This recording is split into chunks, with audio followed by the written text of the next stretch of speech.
3 से 4 बार, किसी व्यक्ति को अगर 3 से 4 बार एक रोज अगर जाना पड़ रहा है टॉयलेट, या एक दो बार भी, तीन तीन बार 4 बार अगर जाना पड़ रहा है, या एक दिन के गैप में, या 2 दिन के गैप में, या 3 दिन के गैप में जाना पड़ रहा है, और काफी पेन भी हो रहा है उस समय, और जोर भी लगाना पड़ रहा है, यानी एक्स्ट्रा एफर्ट लगाना पड़ रहा है, और सूखे सूखे मल निकल रहे हैं, छोटे छोटे टुकड़ों में निकल रहे हैं, और टॉयलेट करने के बाद जब बाहर निकलते फिर भी भारीपन फील होता है, ऐसा लगता है जैसे और थोड़ा सा क्लियर होना चाहिए था। ये सारे जो सिम्टम्स है, ये कब्ज है, ये कब्ज के लक्षण है। अब ये तो कब्ज हो गया, जिसे हम लोग समझ गए पूरी तरह क्लियर, आई थिंक मैं समझा पाया हूँ। अब ये होता क्यों है? सबसे बड़ा सवाल है कि कब्ज है, ठीक है, ये होता क्यों है? आखिर ऐसा क्या कारण है जिसकी वजह से ये सरकमस्टांसेस हमें फेस करना पड़ जाता है?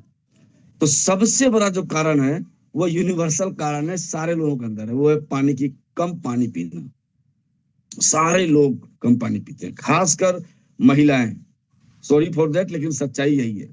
क्योंकि एज अ वेलनेस कोच जब मैं फील्ड में जाता हूँ, तो रोज 5, 7, 10 महिलाओं से संपर्क होता है, और जब मैं सवाल करता हूँ कि दिन भर में कितने पानी आप पीते हो, तो जवाब आता है 2 गिलास, 3 गिलास। और फिर अगला सवाल जब करता हूँ कि आपको कब्ज रहता है, तो हाँ रहता है। क्यों नहीं रहेगा? पानी पीना पड़ेगा आपको, क्योंकि अभी सर्दियों का मौसम है, तो सर्दियों के मौसम में आप गुनगुना पानी ले सकते हो। अब पानी कितना पीना है? तो आप सिंपल सा फॉर्मूला है, 20 kg पर केजी रेट है इसका। अगर आपका वजन 20 किलो है, तो 1 लीटर पानी आपको हर हालत में पीना पड़ेगा। अगर 40 किलो है तो 2 लीटर, 60 किलो है तो 3 लीटर, और ये मैं मिनिमम बता रहा हूँ। अगर आप वेट लॉस पे हैं तो फिर ये क्वांटिटी बढ़ जाएगी, 1.2 लीटर, 1.5 लीटर पर केजी हो जाएगा। वो अकॉर्डिंग टू वेट, वो आप अपने वेलनेस कोच से समझ सकते हैं, उनसे जान सकते हैं। और दूसरी जो सबसे बड़ी कमी है, फाइबर की कमी। पिछले दिनों जबरदस्त सेशन फाइबर का हुआ था, और उस दिन पता चला था एक्चुअली में फाइबर क्या होता है। तो मैं ज्यादा डिटेल में नहीं जाऊंगा फाइबर के लिए। फाइबर की कमी का मतलब जैसे हरी फल सब्जियां, फल, ये सब कम खाना या नहीं खाना। अब जैसे मैं अभी कल एक आदमी से मिला था, तो उन्होंने बताया मुझे कि सर, जब से मेरे से मिला है, मतलब 3 महीना पहले मेरे से मिला है, 3 महीना से पहले उनका कहना था कि जीवन में कभी सलाद खाया ही नहीं था। अब आप सोच के देखो, और ये सच्चाई है। हम लोग सलाद को भूल चुके, यानी कोई भी फल सब्जी जो राव खाया जा सके, कच्चा खाया जा सके, उस पर ध्यान ही नहीं हमारा। तो भाई क्यों ना हो आपको कॉन्स्टिपेशन? क्योंकि जब फाइबर की कमी होगी, एक आदमी का फाइबर इंटेक 30 ग्राम से ऊपर होना चाहिए, 35। हम लोग, मैं अगर बात करूं तो मैं 38 ग्राम तक, 40 ग्राम तक पूरा कर लेता हूँ रोज। इसी तरह सबको पूरा करना पड़ेगा। तो फाइबर इंटेक पूरा करना बहुत जरूरी है, जिसकी वजह से दिक्कतें आती है। Next, junk food. पिछले दिनों पिछले दिनों जब मैं किचन के बारे में बात कर रहा था, तो मैंने आपको बताया था पाम ऑयल, चीनी, मैदा, इससे दूर रहना है। और ये भी सबसे बड़ा कारण है आपके कॉन्स्टिपेशन को बढ़ाने का। जंक फूड, मैदा, ज्यादा तली भुनी चीजें जिस पे खाने का काफी मन करता है। तली भुनी जहां नाम आया तो भाई थोड़ा सा हो जाए, थोड़ा सा मत होने दो। महीने में 1 आध दिन चल सकता है, लेकिन रेगुलर ये बहुत नुकसान पहुंचाता है शरीर को। और नेक्स्ट, शारीरिक मेहनत की कमी, एक्सरसाइज की कमी। ये सुबह की जो मॉर्निंग मीटिंग है ना, अगर आप इस मॉर्निंग मीटिंग को रोजाना अटेंड करना शुरू कर दिए, तो मैं गारंटी ले सकता हूं कि 90 दिनों के अंदर आपके घर में वो बदलाव होंगे जो आपने अभी जो भी उम्र है वो आप तब तक नहीं कर पाया होगा। वो ऑटोमेटिक होगा, कोई कहे ना कहे, आप खुद उस सब चीज को चेंज कर दोगे। ये मेरी गारंटी है, क्योंकि ऐसा हुआ है। नेक्स्ट है, आपको टॉयलेट आ रहा है और आप उसे रोकने की कोशिश कर रहे हैं, 10 मिनट बाद चला रहे हो, किसी काम में फंसे हुए हैं, 5 मिनट बाद चले जाएंगे, 10 मिनट बाद चले जाएंगे, किसी की प्रेजेंटेशन बना रहा है या कोई ऐसा काम कर रहे हैं, इसको खत्म करके जाता हूँ। ये भी एक बहुत बड़ा कारण बनता है आगे चल के। तो आप रोक नहीं सकते, इसको रोकना नहीं है। और उसके बाद जो सबसे खतरनाक है, वो है अनियमित दिनचर्या। किसी चीज का कोई टाइम नहीं, ना नाश्ते का टाइम, ना खाने का टाइम, ना डिनर का टाइम, ना टहलने का टाइम, ना किसी चीज का कोई टाइमिंग आपका नहीं है, जब जी में आया कुछ भी कर लिए। तो ये सबसे खतरनाक हो जाता है बॉडी के लिए, ये भी नहीं करना। और उसके बाद सातवां कारण है स्ट्रेस। स्ट्रेस जितनी भी बीमारियां हैं, लाइफ स्टाइल डिजीज, सबका कारण है ये, और सबसे बड़ा कारण है, और इसको हम लोग बैक रखते हैं, फ्रंट पे रखिए। स्ट्रेस रहेगा तो सारी बीमारियां होंगी। डेली लाइफ में जितनी भी बीमारियां होती है, सारी बीमारी का एक अगर कॉमन कारण अगर बताया जाए तो वो स्ट्रेस है। स्ट्रेस आप लोगे तो आपको सारी बीमारियां होंगी। तो उसमें से एक कब्ज को भी ये बढ़ाता है बहुत ज्यादा। और कुछ दवाई ऐसे हैं जो आपको कब्ज करवाते हैं, और आपको हमें पता नहीं चल पाता। जैसे कोई भी पेन किलर ले लो आप, वो आपको कॉन्स्टिपेशन कर देगा। या आप आयरन टेबलेट अगर ले रहे हो, आयरन का टेबलेट, और आयरन का टेबलेट भी अगर ले रहे हो तो आपको कब्ज हो जाएगा। तो आयरन के टेबलेट से जो कब्ज होता है, उस कब्ज से हम बच सकते हैं इजीली। जब भी आप आयरन का टेबलेट लें तो साथ में विटामिन सी जरूर लें। अगर साथ में विटामिन सी लेते हैं तो आपको कब्ज नहीं होगा, गैस नहीं बनेगा, अदरवाइज ये दिक्कत करेगा। अब सवाल है, कारण भी जान लिया हम लोगों ने। अब सवाल है कि कौन से न्यूट्रिशन की कमी से ऐसा होता है? क्या किसी न्यूट्रिशन से इसको हम ठीक कर सकते हैं? क्या ये रिवर्स हो सकता है? सिंपल सा आंसर है, बिल्कुल रिवर्स हो सकता है। क्यों नहीं हो सकता? तो क्या चाहिए? तो सबसे पहला जो इंग्रेडिएंट अपने लाइफ स्टाइल में लाना पड़ेगा, न्यूट्रिशन लाना पड़ेगा, वो आना पड़ेगा फाइबर। इसे भरपूर मात्रा में ले रहा हूँ। अब फाइबर हम कहाँ से लें? तो फाइबर के लिए सिंपल सी बात है, फाइबर क्या करता है? फाइबर आपके मल को नरम करता है, आपके पेट की सफाई करता है, आपके कोलोन की सफाई करता है, और सारी चीजों को बाहर निकालता है। जिस तरह हम लोग घर में कभी कभी पोछा लगाते हैं, और कभी कभी क्या रोज ही लगता है, तो वो फाइबर की उसका वही काम है, कोलोन की सफाई करना, पेट की आंतों की सफाई करना। तो सारी चीजें बाहर निकलती है, वो भी नरम करके आंतों की सफाई मदद करता है। तो फाइबर के सोर्स क्या है? पपीता, अमरूद, सेब, दलिया, ओट्स, चोकर वाला आटा, जिसे हम लोग छलनी से छान कर निकाल देते हैं। मतलब फाइबर को ही निकाल दिया, बचा क्या? गेहूं के दाने के अंदर 75% भाग हमारे यूज का नहीं होता, और हम लोग वही 75% यूज करते हैं, 25% जो यूजफुल है उसे हटा देते हैं। तो वो फाइबर। साथ ही साथ हरी सब्जियां जैसे पालक, लौकी, भिंडी, जो भी आपका आपके मौसमी सब्जी जो भी चल रहा हो, उस सब्जी का आप उसमें शामिल करें, और भरपूर मात्रा में। हमारे खाने का पैटर्न भी गलत है, मैं थोड़ा सा बता दूं। हम लोग जब खाने की बात करते हैं, चलो खाना खाते हैं, तो क्या बोलते हैं? हम लोग बोलते हैं भात दाल सब्जी, यानी राइस, दाल एंड सब्जी, ये बोलते हैं हम लोग। ये पैटर्न ही गलत है, बचपन से चला आ रहा है, मैं भी बहुत बचपन में सुना था। इसको उल्टा करना है, जो सही है। क्या है?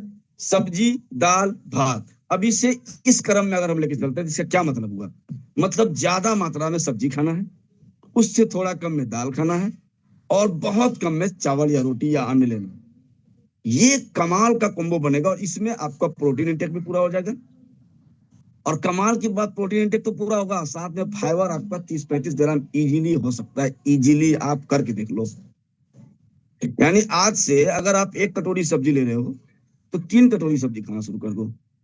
एक कटोरी दाल ले रहे हो, 2 कटोरी दाल ले लो।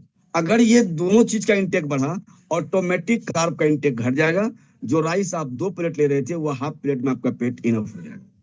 और खाने में समय लगाना बहुत जरूरी है। बड़े बुजुर्ग कहा करते थे, और बहुत सारे ऐसे हेल्थ वाले बुक में ये दर्ज है कि खाना खाने में कम से कम 20 मिनट लगाना चाहिए। क्यों? क्यों लगाना चाहिए 20 मिनट? थोड़ा सा खाना भी आप एक दिन करके देख लो। अगर थोड़ा सा खाना भी आप धीरे धीरे चबा चबा कर खाते हैं, 32 बार चबाने की बात हुई है, यानी खाने को पीना है, इतना पीसो मुंह के अंदर कि वो पानी बन जाए। और अगर आप इस तरह खाते हो, तो मेरी गारंटी है, जितना आपका डाइट है उसका 1/4 में ही आपका पेट भर जाए। क्योंकि 20 मिनट बाद वो सिग्नल आ जाता है, भाई तुम्हारा खाना हो गया। इसीलिए खाना कभी भी स्पीड में नहीं खाना, धीरे धीरे खाना। आप कम खाओगे, हेल्दी रहोगे, और पेट भी भर जाएगा। ये बहुत जरूरी है। हमारे बॉडी का जो मैकेनिज्म है ना, इसे समझना बहुत जरूरी है। इसे पूरा भर के प्लेट नहीं चाहिए भाई, इसे थोड़ा थोड़ा धीरे धीरे आप खाओ, थोड़े में ही पेट भर जाएगा। और न्यूट्रिएंट्स भी ज्यादा आ पाएंगे। तो सब्जी ज्यादा करना है, उससे थोड़ा कम दाल रहेगा। और जो कार्बोहाइड्रेट लेते हैं, चावल रोटी जो भी लेते हैं, उसको 1/4 कर देना है, वो ऑटोमेटिक आपका पेट फुल हो जाएगा। तो नेक्स्ट हम चलते हैं, पानी की कमी, जैसा मैंने बताया, 20 केजी वजन पे 10 लीटर 1 लीटर पानी के हिसाब से। नेक्स्ट है मैग्नीशियम की कमी। मैग्नीशियम क्या करता है? मैग्नीशियम आंतों को मूवमेंट देता है, उसके मूवमेंट को सही रखता है। अब आंतों में भी मूवमेंट क्यों चाहिए? अगर मूवमेंट नहीं हुआ तो वो फिर आपका मल आगे जाएगा ही, अटका रहेगा, वहां पे चिपक जाएगा। जैसे ही हम लोग पाम ऑयल, चीनी, मैदा वाला आइटम खाते हैं, मैदा वगैरह खाते हैं, तो वो जाके आंत में चिपक जाता है। अब वो जब चिपक गया तो क्यों चिपका? क्योंकि मैग्नीशियम की कमी रही। अगर मैग्नीशियम हाई मात्रा में हो बॉडी के अंदर तो वो उससे बाहर निकाल देगा, क्योंकि वो मूवमेंट इस तरह से होता रहता है। ये ऐसा नहीं है, पाइप नहीं है कि डाला और निकल गया, जी नहीं, वो संकुचित होगा। जैसे यहाँ पे फंसा हुआ है, यहाँ पे रुका हुआ, अब ये खुला, यहाँ अंदर घुसा, फिर दबाया, इधर बाहर निकल गया, इस तरह से बाहर निकलता है वो। तो ऐसे केस में मैग्नीशियम का बहुत बड़ा रोल होता है। तो अब सवाल है कि मैग्नीशियम कहाँ से आएगा? तो जवाब है सीएमडी, कंसंट्रेटेड मिनरल ड्रॉप। इसकी बहुत जरूरत है, भरपूर मात्रा में मैग्नीशियम। सिर्फ मैग्नीशियम ही नहीं, 84 तरह के मिनरल्स मिलते हैं जो आपके गट हेल्थ के लिए बहुत ज्यादा बहुत ज्यादा यूजफुल होता है। नेक्स्ट, प्रोबायोटिक की कमी। अब ये प्रोबायोटिक क्या है भाई? प्रोबायोटिक क्या है? अच्छे बैक्टीरिया, गुड बैक्टीरिया। हमारे बॉडी के अंदर 80% गुड बैक्टीरिया और 20% बैड बैक्टीरिया का अनुपात होना चाहिए। बल्कि अभी हमारे बॉडी में क्या है, 80% बैड बैक्टीरिया है और 20% गुड बैक्टीरिया है। क्यों ना होगा हेल्थ समस्या? आखिर ऐसा क्यों है? क्योंकि जैसे ही हम पाम ऑयल, चीनी, मैदा, जंक फूड खाते हैं तो बैड बैक्टीरिया पार्टी करता है, भाई आज तो भोज है, भोज। क्योंकि उसका वो खाना है, फेवरेट फूड आप उन्हें दे रहे हैं, और वो उस वातावरण में मल्टीप्लाई करते हैं। जुड़ते नहीं है, मल्टीप्लाई। संख्या अगर 10 है तो 1000 हो जाता है, 1000 है तो 1 लाख हो जाता है। इस तरीके से मल्टीप्लीकेशन होता है और बैड बैक्टीरिया ऑटोमेटिक समाप्त। क्योंकि बैड बैक्टीरिया के लिए वो खाना जहर है, तो जहर से बचे। शरीर में जो अच्छे बैक्टीरिया हैं, जो आपको हेल्दी रखते हैं, उन्हें बचाइए। Save good bacteria. कैसे? ये फालतू की चीजें खाने से रोके खुद को। अब इसका सप्लीमेंट हम क्या ले सकते हैं? इसके जगह पे हम क्या ले सकते हैं? तो सिंपल, इसके जगह पे आप ले सकते हैं कॉम्बायोटिक्स, सबसे बेहतरीन। ये आप यूज करके देखो, 3 दिन के अंदर में फर्क ना पड़े तो मुझे बताना। नेक्स्ट, अब अब 2 चीजें बहुत इंपॉर्टेंट है। ओमेगा 3। भाई साहब, ओमेगा 3 अगर ना हो तो आपका लीवर बहुत परेशान हो जाता है। और ओमेगा 3 की कमी मैक्सिमम लोगों में पाया जाता है। इसके कई सारे कारण हैं, तो उस पर किसी और दिन चर्चा करेंगे। ओमेगा 3 आपके लीवर को हेल्दी रखने में बहुत बड़ा मदद करता है। क्या मदद करता है? आंतों में जो इन्फ्लामेशन होता रहता है, जो सूजन होते रहते हैं, उस सूजन को कम करता है। जो आंत की दीवार है, भीतरी दीवार, उसे सॉफ्ट बनाता है, नरम बनाता है, उसे हेल्दी रखता है। और साथ ही साथ मल को सूखने से बचाता है। अब आप सोच लो ओमेगा 3 कितना इंपॉर्टेंट है। तो ओमेगा 3 के बदले में हम क्या ले सकते हैं? सिंपल सी बात है, तो मछलियां खाना होगा। तो सिंपल सी बात है, मछली तो सारे लोग नहीं खा सकते और रोज तो नहीं खाया जा सकता, तो क्या कर सकते हैं? तो सिंपल क्रिल ऑयल ले सकते हैं, the best, one of the best. अब नेक्स्ट अगर हम बात करें, अगला कौन सा इंग्रेडिएंट जो चाहिए बॉडी में, तो वो है कोलिन। CHOLINE, Colin. अब सवाल है, कोलिन का क्या रोल है भाई? तो कोलिन सबसे इंपॉर्टेंट। अब जैसे ही मैं बोलूंगा आप लोग बोलोगे अच्छा ये बात है। भाई साहब, कोलिन का काम है वो लीवर में फैट जमा होने ही नहीं देता। बताओ कितना इंपॉर्टेंट रोल है कोलिन का। लीवर में फैट जमा ही नहीं होने देगा, सारे वो खत्म। और जो पित्त है, जो हमारा बाइल है, उसके निर्माण में मदद करता है, बहुत जरूरी है, जिसकी वजह से पाचन सही रहता है और गैस और कब्ज में मदद मिलती है।